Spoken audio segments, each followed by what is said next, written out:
जब जीवन के युद्ध क्षेत्र में मनुष्य खड़ा होता है, तब सबसे बड़ा प्रश्न यह नहीं होता कि सामने कौन शत्रु है, बल्कि यह होता है कि मैं कौन हूँ और मेरा कर्तव्य क्या है। यही प्रश्न कुरुक्षेत्र में अर्जुन के सामने खड़ा था। हथियार हाथ में थे, पर हृदय कांप रहा था। बुद्धि भ्रमित थी और भावनाएं उसे रोक रही थीं। उसी क्षण भगवान श्री कृष्ण ने जो उपदेश दिया, वही आज भी हर मनुष्य के लिए मार्गदर्शन है। आज का चिंतन है स्वधर्म और आंतरिक साहस। एक, स्वधर्म क्या है? स्वधर्म का अर्थ केवल जाति या पेशे का धर्म नहीं है। स्वधर्म का अर्थ है वह कर्तव्य जो हमारी प्रकृति के अनुरूप है, वह कार्य जो हमें भीतर से पुकारता है, वह जिम्मेदारी जिसे निभाने के लिए ईश्वर ने हमें योग्य बनाया है। हर व्यक्ति अलग है। किसी में नेतृत्व की शक्ति है, किसी में सेवा की, किसी में ज्ञान की ज्योति है, किसी में परिश्रम की क्षमता। जब हम दूसरों की नकल करते हैं, तब हम परधर्म में पड़ जाते हैं। पर जब हम अपनी प्रकृति को पहचानते हैं, तब हम स्वधर्म का पालन करते हैं। भगवान कहते हैं, परधर्म से स्वधर्म श्रेष्ठ है, भले ही वह अपूर्ण हो। क्यों? क्योंकि जो कार्य हमारी आत्मा के अनुरूप है, वही हमें शांति देगा। दो, भय क्यों आता है? अर्जुन का भय केवल युद्ध का नहीं था। वह भय था अपनों को खोने का, पाप का, परिणाम का, असफलता का। आज भी हर युवा, हर विद्यार्थी, हर गृहस्थ यही भय महसूस करता है। अगर मैं असफल हो गया तो लोग क्या कहेंगे? परिवार निराश हो जाएगा? भविष्य सुरक्षित होगा या नहीं? भय तब जन्म लेता है जब हम परिणाम पर केंद्रित होते हैं। जब हम केवल कर्म पर ध्यान देते हैं, तब भय धीरे धीरे समाप्त हो जाता है। तीन, आंतरिक साहस कैसे जागे? साहस बाहर से नहीं आता, न पैसे से, न पद से, न प्रशंसा से। साहस आता है आत्मज्ञान से, आत्मविश्वास से, ईश्वर में श्रद्धा से।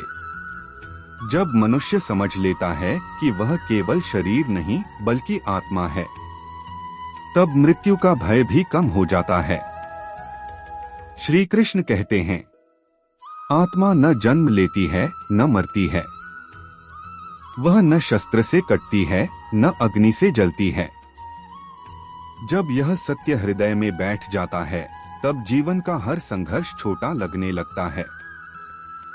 चार, कर्तव्य बनाम भावना। अर्जुन की सबसे बड़ी समस्या थी भावना और कर्तव्य का संघर्ष। हृदय कह रहा था, ये मेरे अपने हैं। कर्तव्य कह रहा था, अन्याय के विरुद्ध खड़े हो।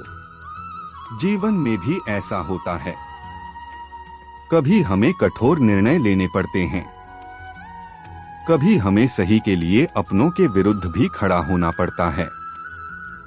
यहां समझने की बात है, कर्तव्य भावनाओं से ऊपर नहीं बल्कि सत्य के आधार पर होना चाहिए।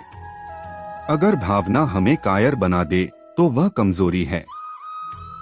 अगर भावना हमें धर्म के लिए खड़ा करे तो वह शक्ति है। 5, स्वधर्म से भागना क्यों दुख देता है? जब हम अपने कर्तव्य से भागते हैं, तब बाहर भले शांति दिखे, पर भीतर अशांति बढ़ती जाती है। आत्मग्लानि, पछतावा, असंतोष, ये सब स्वधर्म त्यागने के परिणाम हैं। अर्जुन यदि युद्ध से भाग जाते तो शायद वे जीवित रहते, पर भीतर से टूट जाते। इसीलिए भगवान ने कहा, उठो और अपने कर्तव्य का पालन करो। 6, कर्मयोग का रहस्य। स्वधर्म का पालन कैसे करें? उत्तर है कर्मयोग।